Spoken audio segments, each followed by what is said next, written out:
ಭೇದ ವ್ಯಪದೇಶ ಚಾನ್ಯ ಅಂತರಃ. ಭಗವಂತ ಎಲ್ಲರೊಳಗೂ ಇದ್ದಾನೆ. ಹೇಗಿದ್ದಾನೆ ಅಂದರೆ ಆಕಾಶದಂತೆ ಇದ್ದಾನೆ ಅಂತ ಅರ್ಥ ಮಾಡ್ಕೊಳ್ಬೇಕು. ಖವತ್ತು ಆಕಾಶದಂತೆ, ಅಂತರಃ ಎಲ್ಲರೊಳಗೂ ಇದ್ದಾನೆ.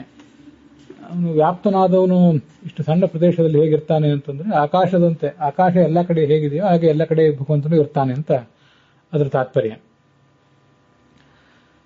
ಅದಕ್ಕೆ ರಾಘವೇಂದ್ರ ಸ್ವಾಮಿಗಳು ಕೋತಿ ಪ್ರಯಾಸೋ ಸುರ ಬಾಲಕ ಹರೇರುಪಾಸನೆ ಸ್ಪೇ ಹೃದಯ ಛಿದ್ರವತ್ಸತಃ ಅಸ್ಯಾತ್ಮನಃ ಸಖ್ಯುರಶೇಷ ದೇಹಿನಾಂ ಸಾಮಾನ್ಯತಃ ಕಿಂ ವಿಷಯೋಪಪಾದನೆ ಅನ್ನೋ ಶ್ಲೋಕವನ್ನು ಉದ್ಧರಿಸಿದರು. ಅದಕ್ಕೆ ಭಾಗವತ ತಾತ್ಪರ್ಯನೂ ಇದೆ. ಅಶೇಷ ದೇಹಿನಾಂ ಸಾಮಾನ್ಯತೋ ಹೃದಯಸ್ಥಿತತ್ವೇನ, ಎಲ್ಲ ದೇಹಿಗಳ ಎಲ್ಲ ವ್ಯಕ್ತಿಗಳ ಗಳಿಗೂ ಕೂಡ ಇವನು ಸಾಮಾನ್ಯತಃ ಅಂದ್ರೆ ಸಾಧಾರಣತ್ವೇನ, ಹೃದಯಸ್ಥಿತತ್ವೇನ, ಹೃದಯದಲ್ಲಿ ಭಗವಂತ ಇದ್ದಾನೆ ಅಂತನ್ನುವುದು ಎಲ್ಲರಿಗೂ ಕೂಡ ಸಮಾನವಾದದ್ದೇ. ಆದ್ರಿಂದ ಅವನು ಸಖ ಆಗಿದ್ದಾನೆ ಅಂತ ವಿಜಯಧ್ವಜರ ವ್ಯಾಖ್ಯಾನ. ಅಶೇಷ ದೇಹಿನಾಂ ಸಾಮಾನ್ಯತಃ ಅಂದ್ರೆ ಸಾಧಾರಣತ್ವೇನ ಹೃದಯಸ್ಥಿತತ್ವೇನ ಸಖ್ಯು, ಎಲ್ಲರಿಗೂ ಕಾಮನ್ಲಿ ಅವನು ಹೃದಯದಲ್ಲಿ ಇರುವುದರಿಂದ ಅವನು ಎಲ್ಲರಿಗೂ ಗೆಳೆಯನಾಗಿದ್ದಾನೆ. ಅಂತಹ ಭಗವಂತನನ್ನ ಉಪಾಸನೆ ಮಾಡಲಿಕ್ಕೆ ಏನು ಕಷ್ಟ ಅಂತ ಅದರ ಅಭಿಪ್ರಾಯ. ಎಲ್ಲ ವ್ಯಾಖ್ಯಾನಕಾರರು ಮಾಡುವಂತಹ ಅನ್ವಯಾರ್ಥ ಒಂದು ಸ್ವಲ್ಪ ಬೇರೆ ಬೇರೆ ಇದೆ ಅಷ್ಟೆ.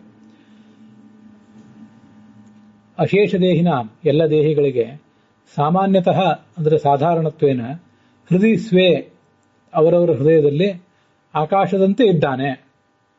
ಹೀಗೆ ಎಲ್ಲರ ಹೃದಯಗಳಲ್ಲಿಯೂ ಆಕಾಶದಂತೆ ಸಾಮಾನ್ಯವಾಗಿದ್ದಾನೆ ಅಂತ ಸತ್ಯಧರ್ಮ ಸ್ವಾಮಿಗಳ ವ್ಯಾಖ್ಯಾನ ಇದೆ. ಹಾಗೆ ಇರುವುದರಿಂದ ಗೆಳೆಯನಾಗಿದ್ದಾನೆ ಅಂತ ವಿಜಯಧ್ವಜ ಸ್ವಾಮಿಗಳ ವ್ಯಾಖ್ಯಾನ ಇದೆ. ಎಲ್ಲರ ಹೃದಯದಲ್ಲಿಯೂ ಅವನು ಸಾಮಾನ್ಯವಾಗಿ ಇದ್ದೇ ಇರುವುದರಿಂದ ಏನು ಪ್ರಯಾಸ ಇದೆ? ಏನೂ ಪ್ರಯಾಸ ಇಲ್ಲ.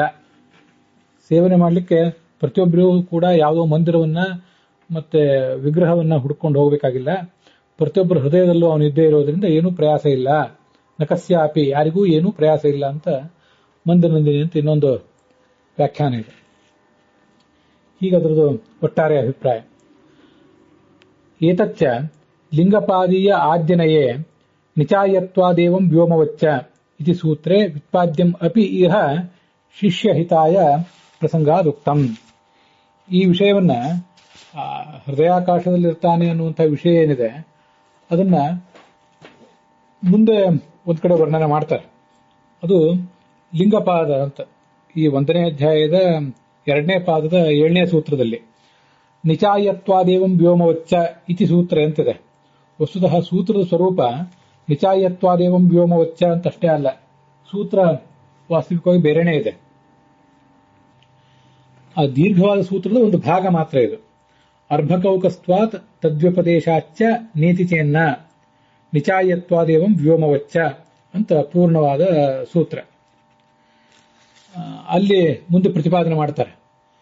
ಹೃದಯಾಕಾಶದಲ್ಲಿದ್ದಾನೆ ಅಂತ ಅನ್ನೋದನ್ನು ಮುಂದೆ ಪ್ರತಿಪಾದನೆ ಮಾಡುವವರಿದ್ದಾರೆ. ಆದರೆ ಇಲ್ಲಿಯೂ ಕೂಡ ಅದನ್ನ ಪ್ರಾಸಂಗಿಕವಾಗಿ ಹೇಳಿದ್ದಾರೆ ಅಂತ ರಾಘವೇಂದ್ರ ಸ್ವಾಮಿಗಳು ನೆನಪು ಮಾಡ್ಕೊಂಡಿದ್ದಾರೆ. ಸತ್ಯಧರ್ಮ ಸ್ವಾಮಿಗಳು ಕೂಡ ತಮ್ಮ ವ್ಯಾಖ್ಯಾನದಲ್ಲಿ ನೆನಪು ಮಾಡ್ಕೊಂಡಿದ್ದಾರೆ ಭಾಗವತದಲ್ಲಿ ಅಂತ ಹೇಳಿದೆ. ಆಯ್ತು, ಆ ಸೂತ್ರ ಏನು ಹೇಳ್ತದೆ? ಅದು 1ನೇ ಅಧ್ಯಾಯದ 2ನೇ ಪಾದದ 7ನೇ ಸೂತ್ರ ಅಂತ ಹೇಳಿದೆ. ಅದು ಸರ್ವಗತತ್ವಾಧಿಕರಣ.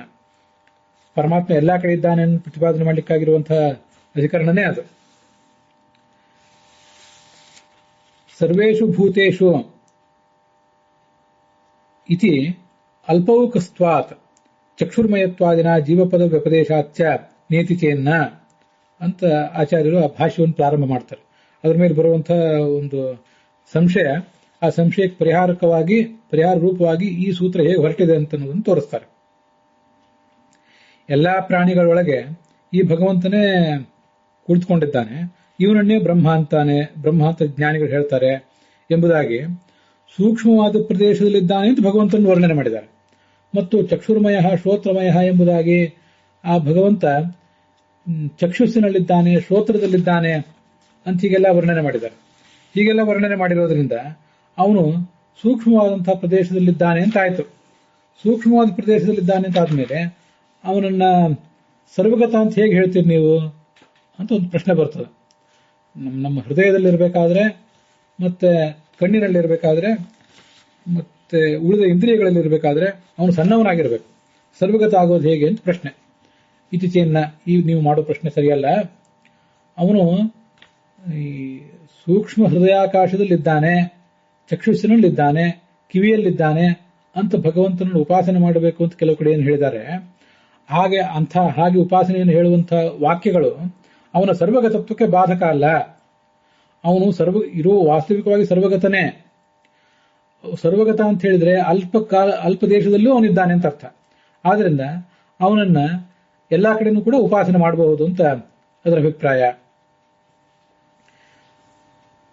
ಸ್ಕಂದ ಪುರಾಣದಲ್ಲಿ ಆ ಮಾತಿದೆ, ವಿಷ್ಣು ಸರ್ವ ಪ್ರಾಣಿಗಳಲ್ಲೂ ಕೂಡ ಇದ್ದಾನೆ. ಏನ್ ಹೇಳ್ತಾರೆ ಅದಕ್ಕೆ? ಈ ಸರ್ವೇಂದ್ರಿಯ ಮಯೋ ವಿಷ್ಣು ಸರ್ವಪ್ರಾಣಿಷು ಚ ಸ್ಥಿತಃ ಸರ್ವನಾಮಾಭಿಧೇಯಶ್ಚ ಸರ್ವವೇದೋಚಿತಶ್ಚ ಸಹ. ಸರ್ವ ಪ್ರಾಣಿಗಳಲ್ಲಿದ್ದಾನೆ, ಎಲ್ಲಾ ಜೀವರಲ್ಲೂ. ಸರ್ವನಾಮ ಅಭಿಧೇಯಶ್ಚ, ಎಲ್ಲಾ ನಾಮಗಳಿಂದಲೂ ಅವನೇ ವಾಚ್ಯನಾಗಿದ್ದಾನೆ. ಸರ್ವ ವೇದಗಳಿಂದಲೂ ವಾಚ್ಯನಾಗಿದ್ದಾನೆ. ಹಾಗಾಗಿ ಅವನು ಸರ್ವ ಇಂದ್ರಿಯಮಯನೂ ಕೂಡ ಆಗಿದ್ದಾನೆ. ವಿಷ್ಣು ವ್ಯಾಪ್ತ. ಆದರೆ ಸರ್ವಗತನಾದಂತಹ ಭಗವಂತ ಪ್ರಾಣಿಗಳ ಹೃದಯಾಕಾಶದಲ್ಲಿ, ಕಣ್ಣಿನಲ್ಲಿ, ಕಿವಿಯಲ್ಲಿದ್ದಾನೆ ಅಂತ ಹೇಳಿದಾರಲ್ಲ, ಅದ್ಯಾವುದೂ ತಪ್ಪಲ್ಲ. ಯಾಕೆಂದ್ರೆ ಜೀವ ಅಣು. ಆದ್ರಿಂದ ಪರಮಾತ್ಮ ಅಣುವೂ ಆಗಿದ್ದಾನೆ, ವ್ಯಾಪ್ತನೂ ಆಗಿದ್ದಾನೆ. ಆದ್ರಿಂದ ಅವನಿಗೆ ಅದೆಲ್ಲವೂ ಕೂಡ ಹೊಂದುತ್ತದೆ.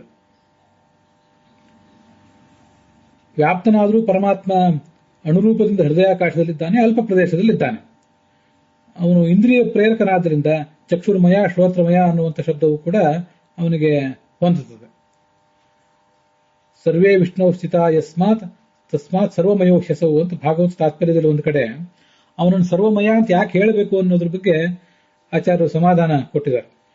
ಎಲ್ಲರೂ ವಿಷ್ಣುವಿನಲ್ಲಿದ್ದಾರೆ ಮತ್ತು ಇವನು ಎಲ್ಲರೊಳಗೂ ಇದ್ದಾನೆ. ಈ ಕಾರಣದಿಂದ ಅವನನ್ನ ಸರ್ವಮಯ ಅಂತ ಹೇಳಬೇಕು ಅಂತ ಅದರ ಅಭಿಪ್ರಾಯ.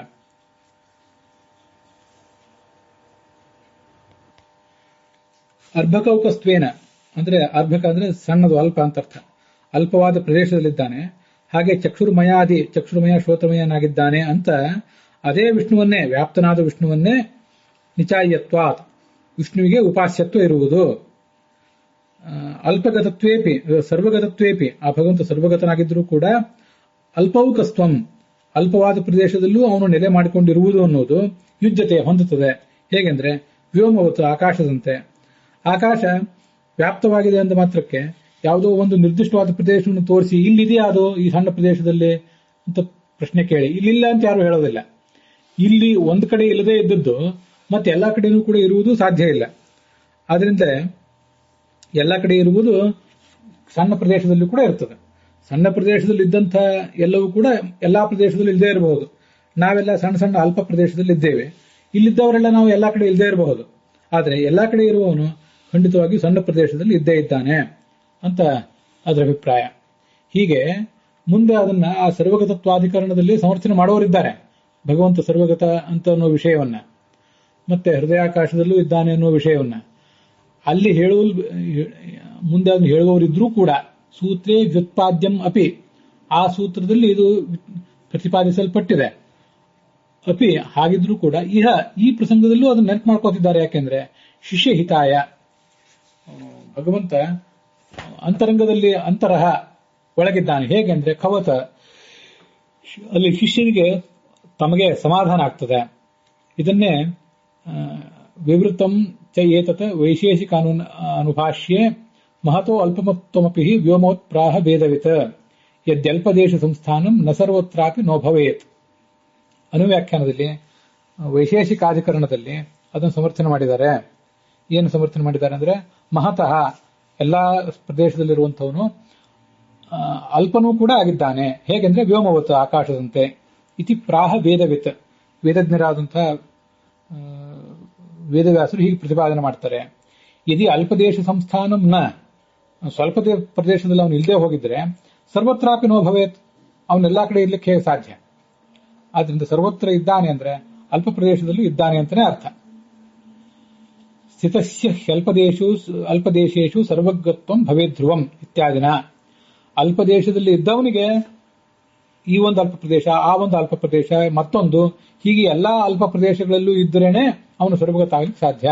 ಇತ್ಯಾದಿನ ಇದನ್ನು ಅನುವ್ಯಾಖ್ಯಾನದಲ್ಲಿ ಪ್ರತಿಪಾದನೆ ಮಾಡಿದ್ದಾರೆ. ಏತೇನ ವ್ಯೋಮವದಿತ್ಯುಕ್ತಂ ಅನ್ಯತ್ರಾಪಿ ಅನುಸಂಧೇಯಂ ಇತ್ಯುಕ್ತಂ ಭವತಿ. ವ್ಯೋಮವತ್ ಆಕಾಶದಂತೆ ನಿಚಾಯತ್ವಾದೇವಂ ವ್ಯೋಮವಚ್ಚ ಅಂತ ಆ 1ನೇ ಅಧ್ಯಾಯದ 2ನೇ ಪಾದದ 7ನೇ ಸೂತ್ರದಲ್ಲಿ ಏನು ಬಂದಿದೆ, ಆ ಸೂತ್ರದಲ್ಲಿ ವ್ಯೋಮವತ್ ಅಂತ ಹೇಳಿದ್ದು ಅನ್ಯತ್ರಾಪಿ ಬೇರೆ ಬೇರೆ ಎಲ್ಲಾ ಕಡೆನೂ ಕೂಡ ಅದನ್ನು ಅನುಸಂಧಾನ ಮಾಡಬೇಕು ಅಂತ ತಿಳಿಯುತ್ತದೆ. ಆ 1ನೇ ಅಧ್ಯಾಯದ 2ನೇ ಪಾದದ 7ನೇ ಸೂತ್ರದ ಆ ಪ್ರಸಂಗದಲ್ಲಿ ಮಾತ್ರ ಅದನ್ನು ಅನುಸಂಧಾನ ಮಾಡುವುದಲ್ಲ, ಬೇರೆ ಕಡೆ ಎಲ್ಲಾ ಕಡೆಯೂ ಸರ್ವಗತತ್ವದ ಬಗ್ಗೆ, ಭಗವಂತನ ಸರ್ವಗತತ್ವದ ಬಗ್ಗೆ ಸಂಶಯ ಬಂದ್ರೆ ಅಲ್ಲೆಲ್ಲಾ ಕಡೆನೂ ಕೂಡ ಅದನ್ನು ಅನುಸಂಧಾನ ಮಾಡಬೇಕು ಅಂತ ಅನುವ್ಯಾಖ್ಯಾನವನ್ನು ಬ್ರಹ್ಮಸೂತ್ರ ಭಾಷ್ಯದ ಜೊತೆಗೆ ಸೇರಿಸಿಕೊಂಡು ಓದಿದಾಗ ತಿಳಿಯುತ್ತದೆ ಅಂತ ಅಭಿಪ್ರಾಯ.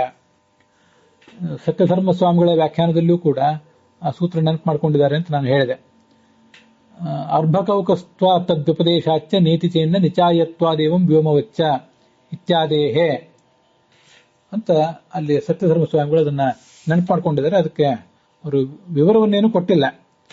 ವಿಷಯೋಪಪಾದನೆ ಶಾಸ್ತ್ರದ ಮೂಲಕ ಇದನ್ನೆಲ್ಲ ಪ್ರತಿಪಾದನೆ ಮಾಡಿ ಏನಾಗಬೇಕಾಗಿದೆ, ಅಥವಾ ಯಾಕೆ ವಿಷಯ ಪದಾರ್ಥಗಳಲ್ಲಿ ಆಸಕ್ತರಾಗ್ತೀರಿ? ಭಗವಂತನನ್ನ ಸರಳವಾಗಿ ನೀವು ನಿಮ್ಮ ಹೃದಯಾಕಾಶದಲ್ಲೇ ಉಪಾಸನೆ ಮಾಡ್ಲಿಕ್ಕೆ ಸಾಧ್ಯ ಇರುವಾಗ ನೀವು ಇಷ್ಟು ಕಷ್ಟಪಡಬೇಕಾಗಿಲ್ಲ ಅಂತ ಅದರ ಅಭಿಪ್ರಾಯ. ಹೀಗೆ ಆ ಸೂತ್ರವನ್ನು ಮಾತ್ರ ನೆನಪು ಮಾಡ್ಕೊಂಡಿದ್ದಾರೆ ಸತ್ಯಧರ್ಮ ಸ್ವಾಮಿಗಳು. ಅಗ್ನೌ ಕ್ರಿಯಾವತಾಂ ವಿಷ್ಣು ಯೋಗಿನಾಂ ಹೃದಯೇ ಹರಿಹಿ ಪ್ರತಿಮಾಸು ಅಪ್ರಬುದ್ಧಾನಾಂ ಸರ್ವತ್ರ ವಿಜಿತಾತ್ಮನಾಂ ಅಂತ ಮುಂದೆ ಬ್ರಹ್ಮಸೂತ್ರ ಭಾಷ್ಯದಲ್ಲಿ ಆಚಾರ್ಯ ಒಂದು ಶ್ಲೋಕ ಹೇಳ್ತಾರೆ. ಕ್ರಿಯಾವಂತರು ಅಂದ್ರೆ ಗೃಹಸ್ಥರು ಮೊದಲಾದವರು ಅಗ್ನಿಯಲ್ಲಿ ಭಗವಂತನನ್ನು ಆರಾಧಿಸ್ತಾರೆ, ಯೋಗಿಗಳು ಹೃದಯದಲ್ಲಿ ಆರಾಧಿಸ್ತಾರೆ, ಮತ್ತೆ ಅಪ್ರಬುದ್ಧರಾದವರು ಅಪ್ರೌಢರಾದವರು ಸಾಧನೆಯ ಹಂತದಲ್ಲಿ ಬಹಳ ಮೇಲಕ್ಕೆ ಏರದೇ ಇದ್ದವರು ಪ್ರತಿಮಾದಲ್ಲಿ ಪೂಜೆ ಮಾಡ್ತಾರೆ, ಮತ್ತು ಸರ್ವತ್ರ ವಿಜಿತಾತ್ಮ ಬಹಳ ದೊಡ್ಡ ದೊಡ್ಡ ಜ್ಞಾನಿಗಳಾದವರು ಸರ್ವತ್ರ ವ್ಯಾಪ್ತೋಪಾಸನೆ ಮಾಡ್ತಾರೆ ಅಂತ ಅಲ್ಲೊಂದು ಕಡೆ ಇದೆ. ಅಲ್ಲಿ ಯೋಗಿನಾಂ ಹೃದಯ ಹರಿ ಇತ್ಯಾದಿ ಮಾತುಗಳಿದೆಯಲ್ಲ, ಅವೆಲ್ಲ ಕೆಲವು ಮಾತುಗಳು ಬೇರೆ ಬೇರೆ ಸಂದರ್ಭಕ್ಕೆ ತಕ್ಕಂತೆ ಇರ್ತವೆ. ನಾವು ನಮ್ಮ ಹೃದಯಾಕಾಶದಲ್ಲಿ ಭಗವಂತನನ್ನು ಆರಾಧನೆ ಮಾಡ್ತೇವೆ ಅಂದ ಮಾತ್ರಕ್ಕೆ ನಾವು ಯೋಗಿಗಳಲ್ವಲ್ಲ, ನಾವ್ ಹೇಗೆ ಆರಾಧನೆ ಮಾಡೋದು ಸಾಧ್ಯ ಹೃದಯಾಕಾಶದಲ್ಲಿ ಅಂತೇನು ಕೇಳಬೇಕಾಗಿಲ್ಲ. ಅದಕ್ಕೆ ಈ ಭಾಗವತದ ಮಾತೇ ಪ್ರಮಾಣ.